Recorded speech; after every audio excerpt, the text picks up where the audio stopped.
রায়মার্টিন প্রশ্নবিচিত্রা 2023 English model question paper 7 part B page number 132 একের একে she was an interesting girl here the speaker is.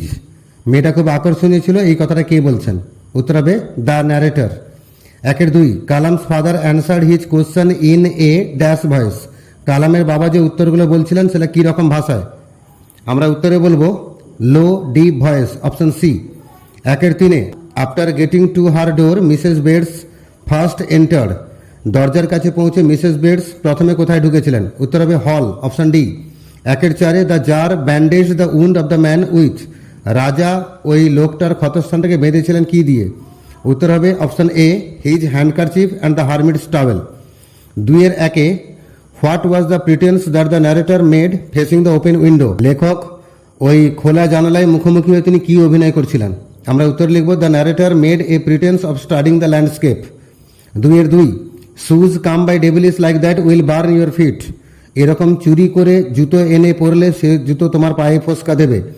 এই কথা বলার মধ্য দিয়ে বক্তার চরিত্রের কোন দিকটা ফুটে উঠেছে? আমরা বুঝতে পারছি এই কথার মধ্য দিয়ে বক্তার সৎ, এটা বোঝা যাচ্ছে তিনি চুরি পছন্দ করেন না। তাই আমরা উত্তরে লিখব the speaker's honest character is reflected here. দুইয়ের তিনে কোশ্চেন আছে what according to the hermit is the most important time. হারমিটের কথা অনুযায়ী সবচেয়ে গুরুত্বপূর্ণ সময় কোনটা? আমরা উত্তরে লিখব according to the hermit the most important time is now. হারমিটের মতে সবচেয়ে গুরুত্বপূর্ণ সময় হচ্ছে বর্তমান সময়, নাও। দুইয়ের চারে when one can be on the road of freedom happiness and piece of mind. কখন একজন মানুষ স্বাধীনতা, সুখ এবং মনের শান্তি খুঁজে পাবেন? আমরা উত্তরে লিখব when one সেভার্স his emotional and physical bond he is on the road two freedom happiness and piece of mind.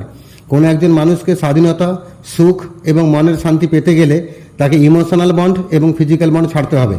দুইয়ের পাঁচ what did the narrator ask his second co passenger about the girl. বক্তা দ্বিতীয় সহযাত্রীকে মেয়েটার সম্পর্কে কি জিজ্ঞেস করেছিলেন? আমরা উত্তর লিখব the narrator asked his second co passenger if the girl's hair was long or short. তিনি তার দ্বিতীয় সহযাত্রীকে জিজ্ঞেস করেছিলেন মেয়েটার চুল লম্বা ছিল নাকি ছোট ছিল। দুইয়ের ছয় what were the final answer he received from the hermit. রাজা হারমিটের কাছ থেকে ফাইনাল উত্তর কি কি পেয়েছিলেন?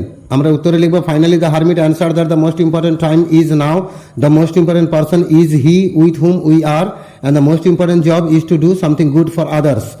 আর হারমিট অবশেষে উত্তর দিয়েছিলেন সবচেয়ে গুরুত্বপূর্ণ সময় হচ্ছে বর্তমান সময়, আর সবচেয়ে গুরুত্বপূর্ণ ব্যক্তি হচ্ছে সেই লোকটা যার সঙ্গে আমরা রয়েছি, আর সবচেয়ে গুরুত্বপূর্ণ কাজ হচ্ছে ওই অন্যদের জন্য কিছু ভালো কাজ করে যাওয়া। দুইয়ের সাথে কোশ্চেন হচ্ছে what did the women offer Roger other than food. ওই মহিলাটা রজারকে ফুড ছাড়া মানে খাবার ছাড়া আর কি দিয়েছিলেন? আমরা উত্তরে লিখব the women offer Roger $10 other than food. তিনি খাবার ছাড়াও $10 দিয়েছিলেন কি কেনার জন্য? জুতো কেনার জন্য।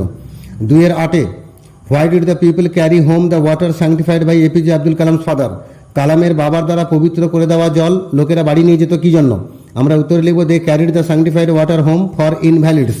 ছোট ছোট বাচ্চা এবং পঙ্গু লোকেদের জন্য তারা ঘরে নিয়ে যেত সেই পবিত্র করে দেওয়া জল। এবার তিনের দাগে, এটা হচ্ছে পোয়েম থেকে এমসিকিউ দিয়েছে। তিনের একে মিনিয়েচার বাউজ। এখানে বাউজ মানেটা কি? Option C branches. তিনের দুই the soldier's open mouth indicates. সৈন্যটা খোলা মুখ কি ইন্ডিকেট করে? অ্যাকচুয়ালি সৈন্যটা খোলা মুখ দেখে মনে হচ্ছিল যেন সে হাসছে, কিন্তু ওটা ইন্ডিকেট করছে যে ও মারা গেছে। Option D he is dead. তিনের তিন দ্য ওয়ার্ড টেম্পারেট মানে কি? টেম্পারেটের মানে হচ্ছে মডারেট, শান্ত, ভদ্র, অপশন এ। তিনের চার the cricket finds warmth. Cricket মানে ঝিঝি পোকা, সে উষ্ণতা খুঁজে পায় কোথায়? উত্তরে আমরা লিখব নিয়ার এ স্টোভ, রান্নাঘরের আশেপাশে। এখানে স্টোভ বলতে রান্নাঘর, অপশন সি। এবারে আমরা যাব চারের এক how does the stream look like in the poem asleep in the valley. Asleep in the valley কবিতায় নদীটাকে কেমন দেখাচ্ছিল? উত্তরে আমরা লিখব the stream looks like a silver line. নদীটাকে দেখে মনে হচ্ছিল একটা রূপলি লাইনের মতো। চারের দুই what happens to the tree if it is left after it is hacked and chopped. গাছের টুকরোকে কেটে দেওয়ার পর বা কুচি কুচি করে দেওয়ার পর কি ঘটবে যদি ওটাকে ছেড়ে দেওয়া যায়? আমরা উত্তর লিখব then the bleeding bark will heal and from close to the ground will rise the curl green twigs. আমরা জানবো যে গাছের যে রক্তাক্ত ছাল সে সুস্থ হয়ে উঠবে এবং মাটির কাছাকাছি অংশ থেকে গজিয়ে উঠবে আবার কোঁকড়ানো সবুজ ডালাপালা। চারের তিনে কোশ্চেন আছে to whom Shakespeare sonnet 18 is address to. William শেক্সপিয়ারের সনেট নাম্বার 18 কাকে উদ্দেশ্য করে লেখা? আমরা অ্যান্সারে লিখব sonnet number 18 is address to Shakespeare's young friend.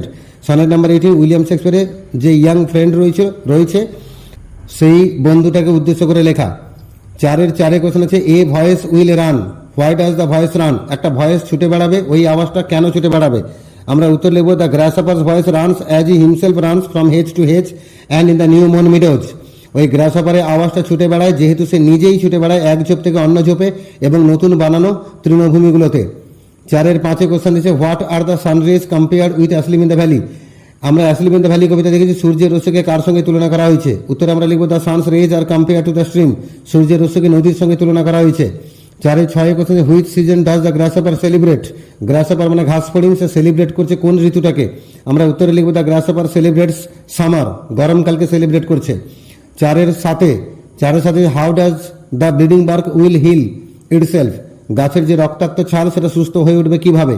এর উত্তরটা একই কোশ্চেন নাম্বার চারের দুইতেও আছে, সেম অ্যান্সার হবে। আমরা লিখব then the bleeding bark will heal and from close to the ground will rise the curl green twigs. চারের আটে what happens to everything fair with the passage of time according to Shakespeare. William শেক্সপিয়ারের কথা অনুযায়ী কি ঘটবে প্রতিটা সৌন্দর্যের ক্ষেত্রে? আমরা বলবো কোনো সৌন্দর্য চিরকাল থাকবে না, সমস্ত সৌন্দর্যই একটা না একটা সময় যাবে।